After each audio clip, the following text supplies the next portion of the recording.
I would like to point out timberland management necessitates the conversion to a product.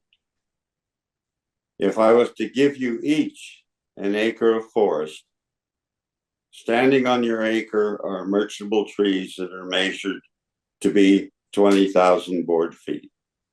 You have a medical emergency needing $2,000. In this case, if you were offered $100 per thousand for your trees by a sawmill, you'd probably take it. If that sawmill was not there, what is the value of your trees?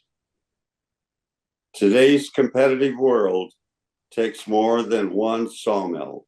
It takes a manufacturing group to have successful forest management. The primary function would be to produce lumber. You would need a placement for your byproducts, chips and shavings, produced in the production of lumber. Historically, that has been a pulp mill, a particle board plant, medium density fiber board plant, which used your byproducts. A current example that has occurred in Missoula, Montana. In the area around Missoula, there was once a pulp mill, a particle board plant, and sawmills. Without these facilities, there's a large volume of timber that now has potentially a native value becoming a liability. Both private, tribal, and public timber, which could be worth billions of dollars. Located north of Missoula to the Canadian border, west to Bonners Ferry, Idaho, there is no ability to convert to products of the timber in that area. Another thing, due to closure of sawmills over the past approximately 2 years, 3 to 4 billion board feet of lumber production has been eliminated.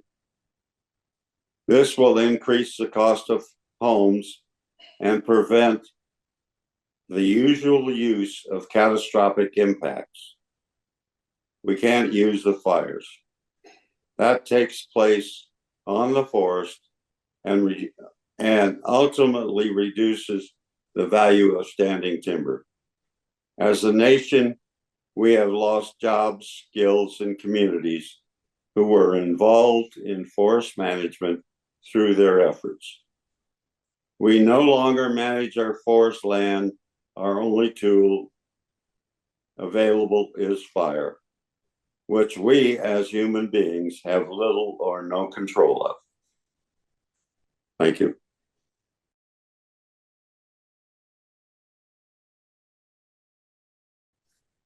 My name is Eldon R. Knauf. My nickname is Tope, T-O-P-E. And I have been involved in the forest industry all my life. There may be a question as to my qualifications. Private foresters have little exposure and don't publish. My first breath of life was air from the Camas pulp mill. I was born 2 blocks north, and my family was employed within that complex. My father spent 40 years employed in that company and successor companies, raising to a position of president of Crown Zellerbeck Export Corporation. Uncles and cousins involved in logging and forestry on the Colville Indian Reservation furthered my interest in the logging industry and forestry. Thus, my interest and my career in forestry and forest products manufacturing. I received a degree in biological forestry from the University of California in 1956.